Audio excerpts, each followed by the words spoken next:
அன்றாட வாழ்க்கை பதிவில் எனக்கு நாள் ஒன்று காலைல எழுந்திரிச்சோடனே ஸ்ட்ரெச்சஸ் எல்லாம் பண்ணிவிட்டு புஷ்அப் 3 வேரியேஷன் பண்ணேன். 2 வேரியேஷன் பண்ண முடியாமல் நீலன் புஷ்அப் பண்ணேன். அதுக்கப்புறம் வந்து நண்பர் இருந்ததுனால நண்பரை திட்டி விட்டேன். அங்கே பறவை பிறக்கிற கேப்பை காட்டுட்டு அப்படியே 3 செட்டையை முடிச்சிட்டேன். புல்லப் பண்ணலான்னு போனால் காகம் நண்பர் காற்று வாங்கிட்டு இருந்தார். அவர் டிஸ்டர்ப் பண்ண வேணான்னு சொல்லிட்டு ஒரு வால் ஸ்டாண்டு போட்டுட்டேன். அப்புறம் ஸ்கிப்பிங் ரோப் இருந்தனால ஸ்கிப்பிங் ரோப் எடுத்து ஒரு செட்டுக்கு 100 கவுண்டு போட்டுட்டு அந்த ஒர்க் அவுட் செஷனே முடிச்சுக்கிட்டேன்.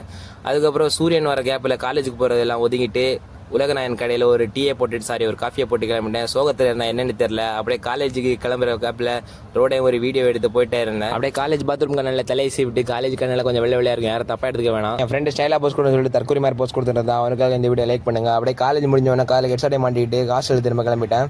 அப்படியே மேலே என்ன சாப்பாடு போடணும்னு சொல்லிட்டு மேலே போய் பார்த்தா காலில் போட்ட பூரியாக இருந்துச்சு. அதை பிச்சு போட்டு அப்படியே வந்து சாப்பிட்டு முடிச்சுட்டு கொஞ்சம் தூக்கி இழுத்துச்சிட்டேன். அப்புறம் வந்து ரம்ஜானுக்கு லீவ் கிடைச்சனால ஊருக்கு போகலாமா வேணாமல் சின்ன ஒரு குழப்பத்தில் இருந்தேன். RCB சிஎஸ்கே மேட்ச் இருந்தனால அதை பார்க்கலான்ட்டு இருந்தேன். நான் போகும்போதே சகுனம் சட்டை நினைக்கிறேன் ஒரு விக்கெட்டு. சரி மறுவேலையை பார்க்கலான்னு சொல்லிட்டு கிட்டெல்லாம் பேக் பண்ணிட்டு கிரவுண்டுக்கு போகலான்னு ஒரு பிளான் போட்டேன். அப்படியே போகும்போது உலகநாயகனை பார்த்து போகலான்னு ஒரு பிளானு. போகும்போது எல்லோரும் கலாய்ச்சிட்டு இருந்தான். அப்படியே நண்பர்களுக்கு ஒரு பாய் சொல்லிட்டு அப்படியே நடைய கடை தொடங்கிட்டேன். அப்படியே கிரவுண்டுக்கு போனோடனே கிட்டெல்லாம் சேஞ்ச் பண்ணிட்டு நமக்கு அவங்க ஃப்ரெண்ட் ஒருத்தர் பழக்க பண்ணார். அவர் ஹாய் சொல்கிற கேப்பில் நம்ம விளையாட்டு முடிச்சுட்டு கிட்டெல்லாம் சேஞ்ச் பண்ணோம். அப்படியே ஹாஸ்டலுக்கு ஒரு நடையை போட்டு குளிக்கலான்னு மேலே போன வேகத்தில் திரும்ப வந்துட்டேன். என்னென்னு பார்த்தா மேலே லாக் பண்ணியிருக்காங்க. அப்படியே குளிச்சு முடிச்சுட்டு மேலே என்ன சாப்பாடு இருக்குன்னு போய் பார்த்தா தோசை இட்லி சட்னி தான் இருந்துச்சு. எங்கள் ஹாஸ்டலில் நல்லா இருக்கும்னா இட்லி சட்னி மட்டும் தான் நல்லா இருக்கிறோம். அப்போ வந்து வார்டன் ஒரு ஃபார்ம் தந்தார், அதை ஃபில் பண்ணணும்னு சொன்னார். அதெல்லாம் இருக்கட்டும்னு சொல்லிட்டு சின்ன ஒரு சில்லற வேலையை பார்த்துட்டு தூங்கிட்டேன். ஜாலியாக இருங்க, மீண்டும் ஒரு நாள் சந்திப்போம்.